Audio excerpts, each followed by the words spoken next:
June was my biggest month I have ever made. So let's see what my £5,000 portfolio paid me. On the 2nd of June, I received 3p from Visa. Visa is not my biggest holding at the moment. It's currently at £19.37p and an up 1.31%. And that's a total of 25p. Let's just have a quick look how Visa has been doing in the past. In the past month, it has been down 2.25%, but in the last 3 months, it has been up 5.37%, and in the last year, it has been up 32.28%, and overall, it is up 357%. I'm currently holding this stock for long term, and don't plan to sell anytime soon. But I'm focused on other stocks at the moment, so hopefully I'll be back at adding more in the future. My next dividend income, also on the 2nd June, was BAE Systems, and that paid me £1.28p. I currently own £122.26p in this stock, and I'm up £39.70p, which is a total of 48.9%. Now let's have a quick look on how it's been performing in the past. The stock price has increased massively in the last 3 months, with it increasing 32.31%.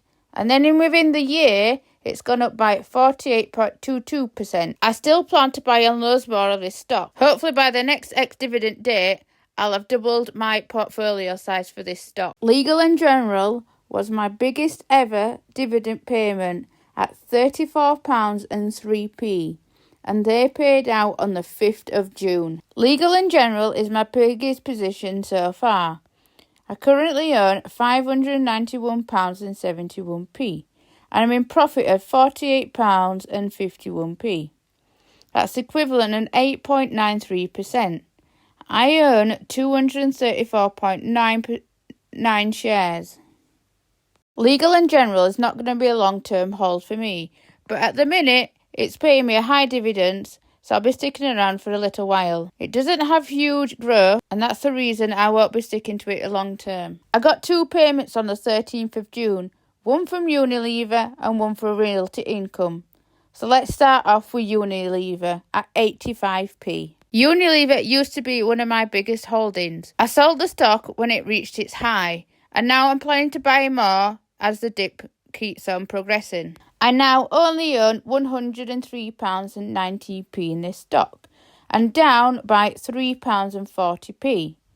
I'm planning to buy a lot more of this stock to just decrease my averages.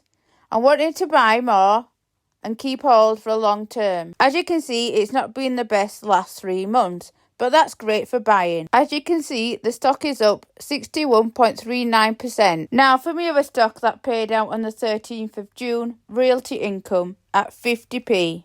I also used to have a lot of stocks in Realty Income. As you can see, I bought some on the recent dip.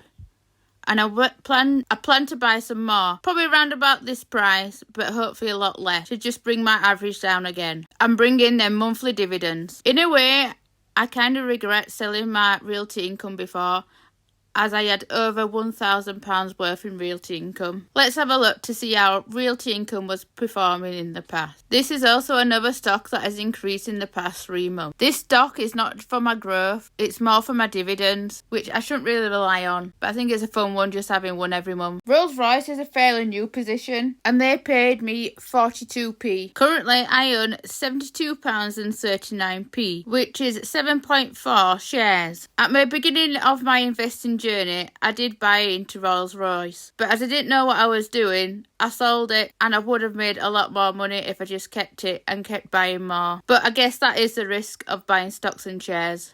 You never know when you're going to reach highs and lows. I managed to buy this stock just at the right time, just before the massive hike 3 months ago, or else I wouldn't have seen the returns that I have now. HSBC paid me on the 20th of June, and I received 27p. As of now, I own £33.63p and have 3.74 shares. I plan to add more shares of this stock in the near future, but I'm hoping the price dips just a little bit more. Let's just have a quick look on how this stock has been performing. As you can see, it's not done much in the past month, but in the last 3 months it has skyrocketed, and I believe I bought this at the right time. I won't be selling any of this stock anytime soon. Hopefully I'll have it in the long run. Next up is Shell, and they paid me £2.84 on the 23rd of June. I currently hold £280.12, and that stands at 10.9 shares. Shell is another stock that I don't plan on selling anytime soon. I'm hoping to buy more once again as it's dipped slightly over the past month or so. On the 27th of June, I got £4.72 from BP. BP is a little gamble for me at the moment, especially what's going on. I don't know if Shell's buying it or what's going on.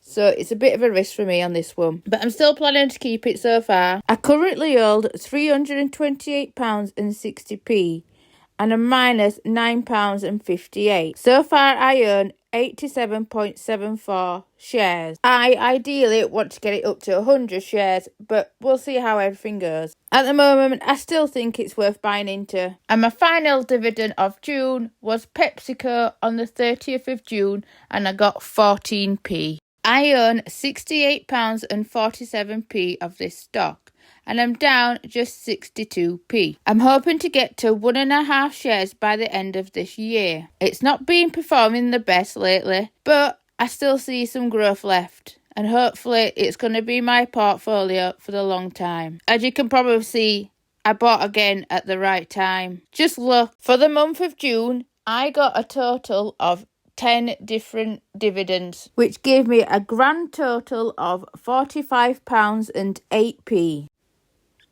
With June now added to my graph, I'm nearly catching up to what I made last year, which was over £116. I set a goal of reaching £200, and I am now 39% of the way there. In this graph you can see this month was my biggest month ever by far. This shows that I'm on the right path, and if I continue to do so, it'll keep increasing and increasing. If you got to the end, thank you very much. Give us a like and subscribe if you liked this content.